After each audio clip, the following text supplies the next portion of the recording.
문재인 대통령 시대가 열렸습니다. 문재인 대통령은 오늘 아침에 국립묘지를 참배하고 야사당을 돌았습니다. 야사당을 돌면서 야당과 국정 동반자의 자세로 소통을 하겠다. 그러면서 당사를 방문했습니다. 어제 제가 이렇게 해야 된다 했는데요. 이건 잘한 일입니다. 잘한 건 잘했다고 해야지요. 거기에 무슨 꼼수가 있니 없니 라는 생각은 하지 않겠습니다. 더 나아가서 안보 불안을 해소하겠다면서 야당과 안보 정보를 공유하겠다라는 이야기도 했습니다. 자, 정우택 자유한국당 권한대행겸 원내대표는 문재인 대통령을 만났어. 문 후보의 안보관을 많이 비판한 사람들인데 우리는 이제 대통령이 되었으니 불안한 안보관을 해소해주고 한미관계라든지 대북관계에 대해서 국민이 안심할 수 있게 해달라. 자, 그러면서 좋은 정책을 많이 발표했기 때문에 정책이 잘 실현되도록 이끌어주길 부탁한다라고 당부를 했습니다. 자, 여기에 대해서 문 후보는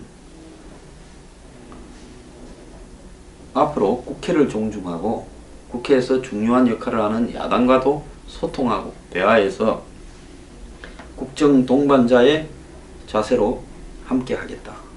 남북관계 안보 문제 한미 동맹 등 부분에서는 한국당에서 조금 협조해 준다면 잘 풀어나갈 수 있지 않을까 기대한다. 말로만 하는 게 아니라 안보에 관한 중요한 상황을 야당에도 늘 브리핑을 할 수 있도록 중요한 정보를 공유하면서 지혜를 모으겠다. 이렇게 말했고 과거처럼 분열하는 정치가 아니라 하나 되는 정치로 나가자. 이렇게 말을 했습니다. 자, 말로 오늘 내용으로 보면 그야말로 좋은 이야기를 많이 했습니다. 그리고 현실을 그래도 좀 어떤 상황인가를 깨닫고는 있다고 생각을 합니다. 지금 12시 국회 로텐더홀에서 취임식을 지금쯤 마치겠습니다. 마치고 청와대 앞에서 간단한 환영 행사를 하고 1시에 청와대에 입성한다고 합니다. 자, 대통령 당선자가 야당의 당사를 찾아서 릴레이 면담을 했다라는 것은 한마디로 바람직한 자세는 맞다라고 이야기를 하고 더 나아가서 안보 문제에 대해서 야당과 의논하고 협력을 구하겠다, 정보를 공유하겠다는 것은 잘한 일이라고 봅니다. 자, 그런데 검찰을 개혁함으로써 적폐청산의 신호탄을 삼을 것이다 라고 하는 이야기가 있습니다. 그래서 공수처를 설치하고 이것은 청와대 고위관계자, 장차관, 판검사 등의 수사와 기소를 담당하는 고위공직자 비리수사처를 만들고 또 객관적 범죄 혐의가 인정되면 검사가 자기 주관으로 개입하는 여지를 줄이고 자동적이고 기계적으로 기소를 하는 독일식 기소법정주의를 하겠다. 그리고 이 기소 여부를 결정하는 미국의 기소 배심원제를 뽑던 검찰시민위원회도 법제화하겠다. 이런 이야기도 하고 있습니다. 또 검경 간의 수사권에 대한 조정도 하고 경찰의 역할도 강화시키겠다. 또 정치 사찰 문제가 끊이지 않아온 국정원도 해외정보원으로 개혁하겠다. 이렇게 이야기를 하고 있습니다. 자, 이 부분에서 문고만큼이라도 안보에 대한 우려를 낳게 하는 형태의 개혁을 빙자한 한마디로 이 일종의 이념적 어떤 부분을 추구하는 형태가 있어서는 안 되겠다라는 저는 입장을 말하고 싶습니다. 만약에 그런다 그러면 저부터 분명히 지적을 하면서 문제를 삼겠습니다. 자, 적폐청산에 대해서 말을 하는데요. 저는 문 후보가 협치와 통합도 하고 청산하고 척결도 하라고 말하고 싶습니다. 문 후보가 아니라 문 대통령이요. 자, 협치와 통합을 하지 않고는 국회를 끌어갈 수도 없고 아무것도 할 수 없습니다. 장관 총리 임명부터 해서 법을 통과시키는 부분, 모든 부분에서 국회 선진화법 아래서 120석을 가진 문재인 대통령이 할 수 있는 역할은 없습니다. 그러면 사람 빼오기, 철새들 데려오기, 뒷조사에서 겁줘서 탈당시키기, 이런 걸 할 게 아니라 기존 정당들에 대해서 한마디로 협조를 구하고 설득을 하고 연정식으로 이 정치를 하면서 그들의 자발적인 도움을 받도록 해야 된다. 그러면서 국가적 갈등을 최소화시키는 것이 낫다라는 생각이고요. 청산과 척결을 정권 유지의 수단으로 정치적 사정으로 갈 게 아니라 자신이 집권하던 시대, 김대중 노무현 시대까지 포함해서 성역 없이 모든 비리에 칼을 들이밀어야 된다는 겁니다. 오늘 일부 보수 언론을 보면 문재인 시대에 청산, 척결 등을 주장해서는 안 된다고 이야기를 하고 있습니다. 그러면서 통합협치가 필요하다라고 이야기를 하고 있는데요. 자, 이 이데올로기 속에 문제가 좀 있죠. 국민들이 문재인을 찍고 정권 교체를 바라고 박근혜를 버린 부분은 그야말로 부패척결이 있다는 겁니다. 제가 부패척결을 많이 이야기하면 부패는 항상 있는 건데 황장수 너는 맨날 추상적인 부패척결만 이야기하느냐.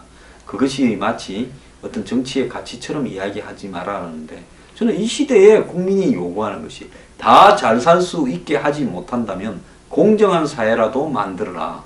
법과 제도가 공정하게 적용된다면 내가 가난하고 배고픈 것도 인정하겠다라는 것이 국민들의 요구라고 보고 있고요. 그런 요구하에서 문재인에게 정권을 넘겨줬습니다. 왜? 문재인도 문제가 있지만 너희들보다는 낫다라는 게 현실 아니겠습니까? 그렇다면 어떻게 해야 공정합니까? 부패를 척결하면 공정해지죠. 힘이 있는 사람, 힘이 없는 사람에게 똑같이 부패 척결의 칼날을 들이밀면 대부분 힘이 있는 사람들이 부패를 저지르지 없는 사람이 부패를 할 수도 없지 않습니까? 그러면 공정한 세상이 될 수 있죠. 입학에서의 부패, 군대 입영에서의 부패, 회사 입사에서의 부패, 문재인 대통령 잘 기억하시죠? 더 나아가서 이 기업의 납품 하청 조달에서의 부패, 더 나아가서 뒷구멍으로 백을 행사하는 부패, 중소기업을 잡아먹는 대기업의 횡포에 대한 부패, 더 나아가서 기업의 경영권과 승계에 관한 부패, 주식 운영에 대한 부패, 탈세에 대한 부패, 역외 탈세에 대한 부패, 수출과 수입에 대한 부패, 이런 것들을 척결해 나가면 대한민국이 좋은 사회가 되지 않겠느냐. 정경유착을 통해서 부패를 통해서 뒷돈을 받는 대가로 특정한 기업이나 사람에게 혜택을 주는 부패를 척결하게 되면 그야말로 이 세상이 좋아지지 않겠습니까? 그래서 자꾸 일부 보수 언론들이요, 척결 청산 이야기하지 마라고 말을 하는 것은, 그리고 통합과 협치를 이야기하라는 것은 한마디로 대한민국의 상류 기득권 수구 꼴통 보수를 자처하는 썩은 인간들이 우리한테 칼대지 말라고 이야기하는데, 그렇게 말을 해야 되는 게 아니라 공정하게 부패 청산을 철저하게 하라고 이야기를 해야 되는 겁니다. 저는 문재인 대통령이 통합협치는 정치에서 기본이라고 생각하고 열심히 하고, 대신 부패 척결과 청산도 당신 시대까지 포함해서 철저하고 공정하게 해라는 겁니다. 그렇지 않고요, 이걸 가지고 장난치다가는 안 통합니다. 박근혜 초기에요, 2년차 세월호 직전에 한때 65%까지 갔습니다. 물론 그것도 뭐 억지로 만들어 짜낸 거지만은 어쨌거나 무슨 원전머니, 역외 탈세니, 그 다음에 공기업의 비리니, 청산할 것처럼 폼을 잡으니까 철도 비리니 국민들은 그 기대로 박수를 쳤습니다마는 이미 썩어 문드러져 가던 정권이 최순실과 3인방 친박 핵심 등에 의해서 부패가 척결될 리가 없죠. 스스로가 척결되어야 부패 척결이 되는데 어떻게 부패가 그들에 의해서 될 수 있었겠습니까? 그러니까 박근혜 정부에서 벌어진 모든 사정이나 부패 척결이 이완구 씨 한번 보세요. 전 총리. 본인이 부패 척결하다가 의혹으로 내리앉았고 총리에 임명되는 사람 대대로 이런저런 구설수에 물러나지 않았습니까? 그러니까 이런 부패 척결 부분에 대해서 정말로 올바르게 이야기를 하려고 하면 한마디로 문재인 후보가 쓰는 사람부터 제대로 해야 된다라는 이야기를 저는 하고 싶습니다. 오늘 아침에 보면 임종석 비서실장, 더 나아가서 이낙연 또 총리 설이 지금 나오고 있습니다. 내정되었다라는 이야기도 있는데요. 그는 과거 한총련 의장 출신으로 임수경을 북한에 보내는데 역할도 했고 제가 잘 아는 친구입니다. 그런데 이 시대에 문재인의 초대 비서실장으로 이념적인 포지션이 적절한지 저는 개인적 의문을 가지고 있습니다. 자, 그것처럼 첫 인사 정말 제대로 하기를 바랍니다. 그리고 문재인 대통령 스스로가 청산과 척결을 가차없이 하겠다면 저는 존중합니다. 그렇지만 그렇게 하려면 그렇게 쓰는 칼과 도구에 있어서 나중에 그 칼에 스스로가 비일 만한 사람들은 다 배제해야 된다는 이야기를 하는 겁니다. 그래서 정말로 국민들이 봤을 때 부패 척결을 성역 없이 할 수 있다 라는 부분이 전제되어야 된다고 생각하고요.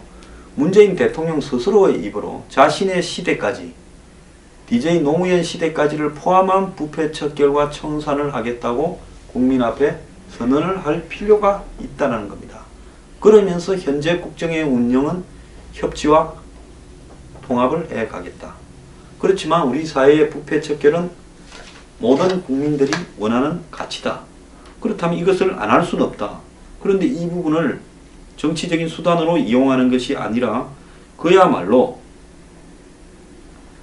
이것은 반드시 해야 되는 한국이 한 걸음 성장하기 위해서 지켜야 하는 그런 가치다라고 이야기를 해야 되는 겁니다. CNN은 한국 대선의 최고 이슈 북한이 아니다라는 제목의 보도에서 많은 한국 유권자에게 북한과의 관계는 박근혜 후임을 선정하는 데 중요 이슈가 아니었다. 박근혜 탄핵을 계기로 투명성과 부패 척결을 요구하는 유권자의 목소리가 높아졌고 박 대통령의 굴욕적인 위신 추락이 한국 정치에 폭넓은 영향을 미쳤다. 최근에 여론조사 업체 리얼미터가 한국 유권자들을 민심에 대한 조사를 했는데 이 중에 가장 많은 응답자 27.5%가 깊이 뿌리 박힌 부패를 해결하고 개혁하려는 후보의 의지가 중요하다고 답했다면서 문재인 후보를 깨끗한 후보로 보며 지지율 조사에서 우위에 있었다라고 했습니다. 일부 동의하지 않는 부분이 있습니다만은 어쨌든 이 문제와 부패 척결과 청년 실업 등 경제 문제 해결 그리고 안보 확립 이런 이슈들이 중요한 이번의 선거 이슈였다. 영국의 파이낸셜 타임즈도 한국 대선에서 무엇이 중요한가라는 제목의 기사에서 한국 대선이 시민들에게 부패 스캔들을 끝내고 더 큰 정부의 투명성과 민주주의의 발전을 밀어붙일 중요한 기회라고 하면서 이 파이낸셜 타임즈는 한국 전문가들 말을 인용해 이번 대선이 한국 민주주의의 새로운 지평을 열고 재벌을 개혁할 기회를 준다라고 설명을 했다. 그러면서 이 차기 대통령은 개혁 성향일 가능성이 크며 여론은 재벌 개혁을 전폭으로 지지한다면서 재벌 개혁의 우호적인 환경이 조성되었다는 한국의 한 경영대 교수 말도 소개했습니다.